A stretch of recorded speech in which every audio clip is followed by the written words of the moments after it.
Apple has been experimenting with foldable phones for years, and while we still haven't seen one officially, new leaks have given us some interesting details.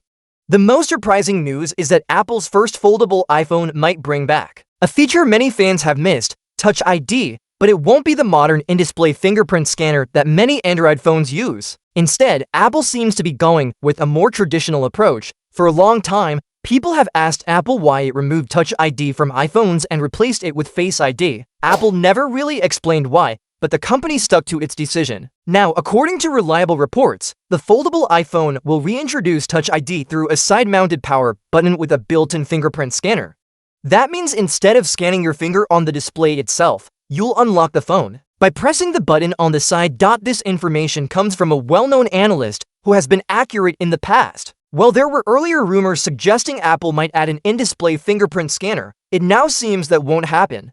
Apple's reasoning appears to be that the foldable iPhone is already a complex device, and adding more technology under the display could make things harder to engineer and more expensive to build. This could also be why the foldable iPhone may not have Face ID at all. By avoiding both under-display sensors and Face ID, Apple is likely trying to keep the design simple and more durable. Many iPhone users will actually welcome this change. A lot of people still prefer Touch ID because it feels faster and more reliable in everyday situations. Face ID can struggle when you're wearing sunglasses, a mask, or lying down in bed. Touch ID, on the other hand, just requires a finger press. Apple has a long history of making design decisions that not everyone agrees with, but in this case, bringing back Touch ID even in a side button could be seen as a positive move. Of course, some people may feel that a side-mounted sensor is outdated compared to modern in-display options.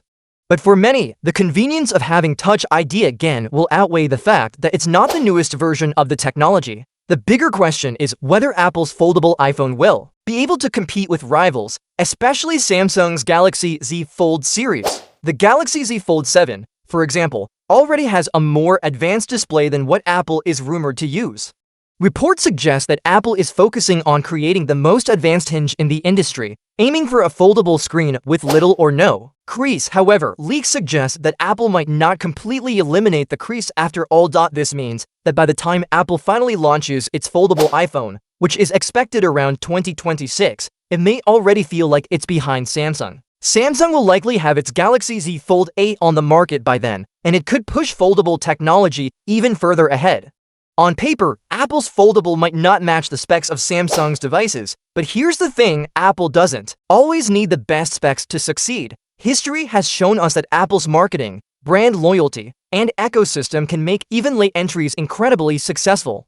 Many Apple users are deeply tied to services like iCloud, iMessage, AirPods, and Macs, so they'll be eager to try the foldable iPhone no matter what. Even if it doesn't beat Samsung in terms of technology, Apple's foldable will likely grab huge attention simply because it's an iPhone. The foldable iPhone is expected to launch alongside the iPhone 18 and will likely be marketed as a premium alternative for those who want something new and different. Even if it doesn't have the flashiest features, it will still feel like an important step forward for the iPhone lineup. In short, Apple's first foldable iPhone will bring back Touch ID, but not in the way many expected. Instead of hiding the sensor under the display, Apple will use a side-mounted fingerprint button, and it may skip Face ID altogether.